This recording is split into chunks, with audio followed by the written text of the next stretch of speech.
Khalid bin Umar Adawi states, one day Hazrat Utbah bin Ghazwan addressed us and after praising and glorifying Allah Jalla Jalaluhu said, the world has given the news of its ultimate end and soon it is going to turn its back.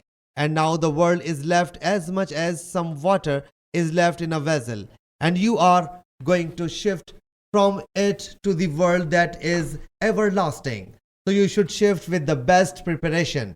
For it has been narrated to us that a stone will be thrown from the edge of hell. It will keep going down to its depth even for 70 years, but would not be able to reach its bottom. And by Allah Jalla Jalaluhu, hell will fill.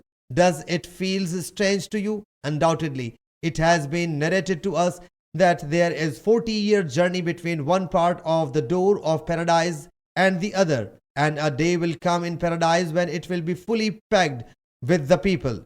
Do you know, I saw myself the seventh of those 7 companions who were with Allah's Apostle sallallahu alaihi wasallam, and we had nothing to eat except the tree leaves and even inner walls of our mouth scraped. I got a chador, so I cut it in 2 halves, one for me and one for Hazrat Sa'ad bin Malik radiyallahu anhu.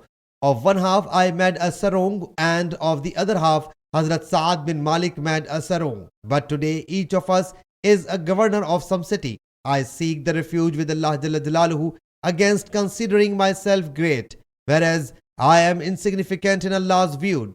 And undoubtedly, the chain of new prophethood has terminated, and caliphate has turned into kingship. And you will witness the affairs of the rulers who will come after us, and you will have this experience as well. Sahih Muslim Hadees number 7361.